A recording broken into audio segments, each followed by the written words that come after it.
ಡಿ.ಕೆ. ಶಿವಕುಮಾರ್ ಅವರ ಸಚಿವ ಸಂಪುಟ ವಿಸ್ತರಣೆ ಫೈನಲ್ ಆಗುವಂತಹ ಸಾಧ್ಯತೆಗಳಿದೆ. ಒಂದು ಕ್ಲೈಮ್ಯಾಕ್ಸ್ ಹಂತಕ್ಕೆ ಬಂದಿದೆ ಅಂತಾನೆ ಹೇಳಬಹುದು.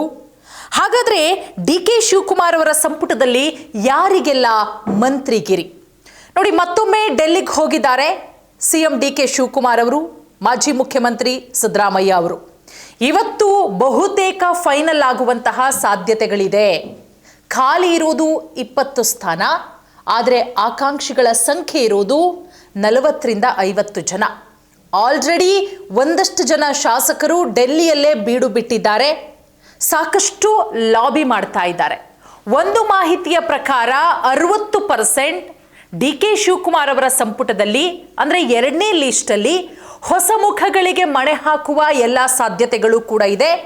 ಇನ್ನು 40% ಹಳಬರಿಗೆ ಮತ್ತೊಮ್ಮೆ ಚಾನ್ಸ್ ಕೊಡುವಂತಹ ಎಲ್ಲ ಸಾಧ್ಯತೆಗಳು ಕೂಡ ಇದೆ. ಹಾಗಾಗಿ ಡಿ.ಕೆ. ಶಿವಕುಮಾರ್ ಅವರು, ಸಿದ್ದರಾಮಯ್ಯ ಅವರು, ಬಿ.ಕೆ. ಹರಿಪ್ರಸಾದ್ ಮೊನ್ನೆ ಡೆಲ್ಲಿಗೆ ಹೋಗಿ ವಾಪಸ್ ಬಂದಿದ್ರು. ಅಲ್ಲಿ ಸಂಪುಟ ವಿಸ್ತರಣೆ ಆಗಲಿಲ್ಲ. ಡಿ.ಕೆ. ಶಿವಕುಮಾರ್ ಅವರು ಕೊಟ್ಟಂತಹ ಲೀಸ್ಟನ್ನ ರಾಹುಲ್ ಗಾಂಧಿ ಅವರು ಓಕೆ ಮಾಡಲಿಲ್ಲ. ಬಟ್ ಇವತ್ತು ಹೋಗಿರೋದ್ರಿಂದ ಇವತ್ತು 100% ಈ ಸಂಪುಟ ವಿಸ್ತರಣೆ ವಿಚಾರ ಏನಿದೆ, ಇದು ಕ್ಲೈಮ್ಯಾಕ್ಸ್ ಹಂತಕ್ಕೆ ಬರುವ ಎಲ್ಲ ಸಾಧ್ಯತೆಗಳು ಕೂಡ ಬಹಳಷ್ಟಿದೆ. ವಿಶೇಷ ವಿಮಾನದ ಮುಖಾಂತರ ಇವತ್ತು ಡೆಲ್ಲಿಗೆ ಹೋಗಿದ್ದಾರೆ, ಆಲ್ರೆಡಿ ಇದ್ದಾರೆ. ಇವತ್ತು ಮಧ್ಯಾಹ್ನ ಎಲ್ಲ ರೀತಿಯ ಮಾತುಕತೆಗಳು ಕೂಡ ಇದೆ. ಸೊ ಇದೆಲ್ಲದರ ನಡುವೆ ಮಲ್ಲಿಕಾರ್ಜುನ ಖರ್ಗೆ ಅವರು ಒಂದಷ್ಟು ಕಂಡೀಷನ್ಗಳನ್ನು ಹಾಕಿದ್ದಾರೆ. ಏನಪ್ಪಾ ಅಂತ ಹೇಳಿದ್ರೆ, ಹಿರಿಯರನ್ನ ಸಂಪೂರ್ಣವಾಗಿ ಕೈ ಬಿಡೋದಕ್ಕೆ ಮಲ್ಲಿಕಾರ್ಜುನ ಖರ್ಗೆ ಅವರು ವಿರೋಧವನ್ನ ವ್ಯಕ್ತಪಡಿಸಿದ್ದಾರೆ. ಇಲ್ಲಿ ಡಿ.ಕೆ. ಶಿವಕುಮಾರ್ ಅವರು ಒಂದು ಪಟ್ಟಿಯನ್ನ ರೆಡಿ ಮಾಡ್ಕೊಂಡಿದ್ದಾರೆ. ಯಾವುದದು ಪಟ್ಟಿ ಅಂತ ಹೇಳಿದ್ರೆ, ಆಲ್ಮೋಸ್ಟ್ ಡಿ.ಕೆ. ಶಿವಕುಮಾರ್ ಅವರ ಪಟ್ಟಿಯಲ್ಲಿ ಇರೋರು ಆಲ್ಮೋಸ್ಟ್ ಒಂದು 80% ಹೊಸಬರಿಗೆ ಮಣೆ ಹಾಕೋದಕ್ಕೆ, ಅಂದ್ರೆ ಒಂದು ಬಾರಿಯೂ ಮಿನಿಸ್ಟರ್ ಆಗದೆ ಇರುವಂಥವರು, ಅದರ ಜೊತೆಗೆ 1 ಬಾರಿ 2 ಬಾರಿ MLA ಆಗಿರುವಂಥವರನ್ನು ಕೂಡ ಮಿನಿಸ್ಟ್ರು ಮಾಡೋದಕ್ಕೆ ಡಿ.ಕೆ. ಶಿವಕುಮಾರ್ ಅವರು ಒಲವನ್ನ ತೋರಿದ್ದಾರೆ.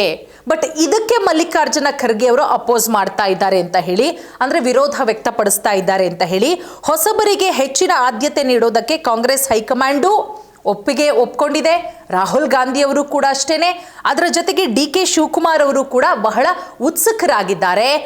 ಬಟ್ ಭಾರಿ ವಿರೋಧ ಎದುರಿಸಬೇಕಾಗುತ್ತೆ. ಇನ್ ಕೇಸ್ ಏನಾದರೂ ಹಳಬರನ್ನ ಕೈ ಬಿಟ್ರೆ ಪಕ್ಷಕ್ಕೆ ದೊಡ್ಡ ಮಟ್ಟದಲ್ಲಿ ಡ್ಯಾಮೇಜ್ ಆಗುತ್ತೆ.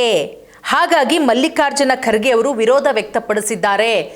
ಏನು ಡಿ.ಕೆ. ಶಿವಕುಮಾರ್ ಅವರು ಒಂದು ಪಟ್ಟಿ ಫೈನಲ್ ಮಾಡಿದಾರೋ, ರಾಹುಲ್ ಗಾಂಧಿ ಅವರು ಓಕೆ ಅಂದಿದ್ದಾರೋ, ಆ ಪಟ್ಟಿಗೆ ಮಲ್ಲಿಕಾರ್ಜುನ ಖರ್ಗೆ ಅವರ ವಿರೋಧ ಕೂಡ ಇದೆ ಅಂತಲೂ ಹೇಳಲಾಗ್ತಾ ಇದೆ. ಹಾಗಾಗಿ ಮತ್ತೆ ಹೊಸ ಪಟ್ಟಿಯೊಂದಿಗೆ ಡೆಲ್ಲಿಗೆ ಹೋಗಿದ್ದಾರೆ ಡಿ.ಕೆ. ಶಿವಕುಮಾರ್ ಅವರು. ಯಾಕಂದ್ರೆ ಇಲ್ಲಿ ಹಳಬರನ್ನ ಕೈಬಿಟ್ಟಂತಹ ಸಂದರ್ಭದಲ್ಲಿ ಪಕ್ಷಕ್ಕೆ ಮುಂಬರುವಂತಹ ದಿನಗಳಲ್ಲಿ ಬೇರೆ ರೀತಿಯಲ್ಲಿ ಡ್ಯಾಮೇಜ್ ಆಗಬಹುದು. ಯಾಕಂದ್ರೆ 28ಕ್ಕೆ ಇವರು ಕಾನ್ಸಂಟ್ರೇಷನ್ ಮಾಡ್ತಾ ಇದ್ದಾರೆ ಕಾಂಗ್ರೆಸ್ನವರು. 2028ಕ್ಕೂ ಕೂಡ ಪಕ್ಷ ಅಧಿಕಾರಕ್ಕೆ ಬರಬೇಕು ಅಂತ ನಿಟ್ಟಿನಲ್ಲಿ. ಹಾಗಾಗಿ ಪಕ್ಷಕ್ಕೆ ಡ್ಯಾಮೇಜ್ ಆಗುವಂತಹ ಸಾಧ್ಯತೆಗಳಿದೆ. ನಾವು ಹಳಬರನ್ನ ಕೈ ಬಿಟ್ರೆ, ಹೊಸಬರಿಗೆ ಮಣೆ ಹಾಕಿದ್ರೆ ಕೆಲವೊಂದಿಷ್ಟು ಬದಲಾವಣೆ ಮಾಡೋದಕ್ಕೆ ವೇಣುಗೋಪಾಲ್ಗೆ ಖರ್ಗೆ ಅವರು ಕೂಡ ಸೂಚನೆ ಕೊಟ್ಟಿದ್ದಾರೆ ಅನ್ನುವಂತಹ ವಿಚಾರ. ಅಂದ್ರೆ 2ಕ್ಕಿಂತ ಹೆಚ್ಚು ಬಾರಿ ಗೆದ್ದಿರುವ ಜಾತಿ ಮತ್ತು ಜಿಲ್ಲಾವಾರು ಪ್ರಾತಿನಿಧ್ಯಕ್ಕೆ ಹೆಚ್ಚಿನ ಒತ್ತನ್ನ ಈ ಬಾರಿ ಕೊಡಲಾಗ್ತಾ ಇದೆ ಅನ್ನುವಂತಹ ವಿಚಾರ ಕೂಡ. ಅದರ ಜೊತೆಗೆ ಕನಿಷ್ಠ 3 ಹೆಸರನ್ನ, ಅಂದ್ರೆ ಜಾತಿ ಪ್ರಾತಿನಿಧ್ಯದ ವಿಚಾರ ಬಂದಾಗ ಒಂದೊಂದು ಜಾತಿಯಲ್ಲಿ ಕನಿಷ್ಠ 3 ಹೆಸರನ್ನ ಕೂಡ ಪಟ್ಟಿ ಮಾಡಲಾಗಿದೆ. ರಾಹುಲ್ ಗಾಂಧಿ ಅವರ ನಿರ್ದೇಶನದಂತೆ ಹೊಸಬರಿಗೆ ಹೆಚ್ಚಿನ ಪ್ರಾತಿನಿಧ್ಯ ಸಿಗೋದು ಪಕ್ಕ. ಆದರೆ ಎರಡನ್ನೂ ಕೂಡ, ಹೊಸಬರು ಹಳಬರು ಇಬ್ಬರನ್ನೂ ಕೂಡ ಬ್ಯಾಲೆನ್ಸ್ ಮಾಡೋದಕ್ಕೆ ಈಗಾಗಲೇ ಒಂದು ರೀತಿಯ ಪ್ಲಾನಿಂಗ್ ಆಗಿದೆ ಅನ್ನುವಂತಹ ವಿಚಾರಗಳು ಕೂಡ. ಅದೆಲ್ಲದರ ನಡುವೆ ಜಾತಿ ಮತ್ತು ಕ್ಷೇತ್ರ ಪ್ರಾತಿನಿಧ್ಯಕ್ಕೆ ಹೆಚ್ಚಿನ ಒಲವನ್ನ ನೀಡ್ತಾ ಇದೆ ಕಾಂಗ್ರೆಸ್ಸು 2ನೇ ಲಿಸ್ಟಲ್ಲಿ. ನೋಡಿ, ಮೊದಲನೇ ಲಿಸ್ಟಲ್ಲಿ ನಾವು ಗಮನಿಸಿದ್ವಿ, ಡಿ.ಕೆ. ಶಿವಕುಮಾರ್ ಅವರ ಜೊತೆಗೆ 13 ಜನ ಪ್ರಮಾಣ ವಚನವನ್ನ ಸ್ವೀಕಾರ ಮಾಡ್ತಾರೆ. ಆ 13 ಜನರಲ್ಲಿ ಯತೀಂದ್ರ ಸಿದ್ದರಾಮಯ್ಯ ಅವರನ್ನ ಬಿಟ್ರೆ ಉಳಿದವರೆಲ್ಲರೂ ಕೂಡ ಹಳಬರೆ. ಸೊ ಹಾಗಾಗಿ 2ನೇ ಲಿಸ್ಟ್ ಆ ರೀತಿ ಇರಲ್ಲ. ಮತ್ತೊಂದು ಕಡೆ KPCC ಮೂಲಗಳ ಪ್ರಕಾರ ಈ 5 ಪಕ್ಕ ಅಂತ ಹೇಳಲಾಗ್ತಾ ಇದೆ. ಆನೇಕಲ್ ಕ್ಷೇತ್ರದ ಶಾಸಕರಾದಂತಹ ಬಿ ಶಿವಣ್ಣ, ಯಾಕಂದ್ರೆ ಅವರು 2013ರಿಂದ ಸತತವಾಗಿ ಇದುವರೆಗೂ ಕೂಡ ಗೆದ್ಕೊಂಡು ಬಂದಿದ್ದಾರೆ. ಸೊ ಅದರ ಜೊತೆಗೆ ಲಕ್ಷ್ಮಣ್ ಸವದಿ ಅವರು 4 ಬಾರಿ ಶಾಸಕರಾಗಿದ್ದಾರೆ. ಬಿಜೆಪಿಯಲ್ಲಿ ಲಕ್ಷ್ಮಣ್ ಸವದಿ ಅವರು ಇದ್ದಂತಹ ಸಮಯದಲ್ಲಿ ಲಕ್ಷ್ಮಣ್ ಸವದಿ ಅವರು ಬಿಜೆಪಿಯಿಂದ ಕಾಂಗ್ರೆಸ್ಗೆ ಶಿಫ್ಟ್ ಆದಾಗ ಸಚಿವ ಸ್ಥಾನದ ಭರವಸೆಯನ್ನ ಕೊಡಲಾಗಿತ್ತು. ಮತ್ತೆ ಬಿಜೆಪಿಯಲ್ಲಿ ಇದ್ದಂತಹ ಸಂದರ್ಭದಲ್ಲಿ ಲಕ್ಷ್ಮಣ್ ಸವದಿ ಅವರು DCM ಕೂಡ ಆಗಿದ್ರು. ಅದರ ಜೊತೆಗೆ 3 ಬಾರಿ ಶಾಸಕರಾದಂತಹ ಚಳ್ಳಕೆರೆ ಕ್ಷೇತ್ರದ ಶಾಸಕ ಟಿ ರಘುಮೂರ್ತಿ, ಮತ್ತೆ ಹುಬ್ಬಳ್ಳಿ ಧಾರವಾಡ ಪೂರ್ವ ಕ್ಷೇತ್ರದ ಶಾಸಕರಾದಂತಹ ಅಬ್ಬಯ್ಯ ಪ್ರಸಾದ್, ಇವರು ಕೂಡ 3 ಬಾರಿ ಶಾಸಕರು.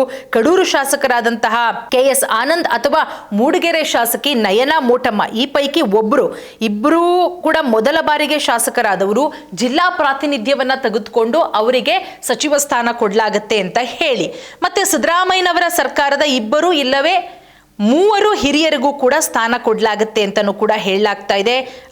ಈ ಪೈಕಿ ಹಿರಿಯ ನಾಯಕರಾದಂತಹ HK ಪಾಟೀಲ್ ಅವರು, ಬೋಸರಾಜು, ಶಿವರಾಜ್ ತಂಗಡಿ ಅವರ ಹೆಸರು ಕೂಡ ಕೇಳಿ ಬರ್ತಾ ಇದೆ. ಸೊ ಹಾಗಾಗಿ ಅದೆಲ್ಲದರ ನಡುವೆ ಮೊಳಕಾಲ್ಮೂರು ಶಾಸಕರಾದಂತಹ ಗೋಪಾಲಕೃಷ್ಣ, ಹಾನಗಲ್ ಶಾಸಕರಾದಂತಹ ಶ್ರೀನಿವಾಸ್ ಮಾನೆ ಅವರ ಹೆಸರು ಕೂಡ ಮುನ್ನೆಲೆಗೆ ಬರ್ತಾ ಇದೆ. ಸದ್ಯದ ಮಾಹಿತಿಯ ಪ್ರಕಾರ ಇವತ್ತು ಈ ಸಂಪುಟ ವಿಸ್ತರಣೆ ವಿಚಾರ ಏನಿದೆ, ಇದು ಒಂದು ಕ್ಲೈಮ್ಯಾಕ್ಸ್ ಹಂತಕ್ಕೆ ಬರುವ ಎಲ್ಲ ಸಾಧ್ಯತೆಗಳು ಕೂಡ ಇದೆ.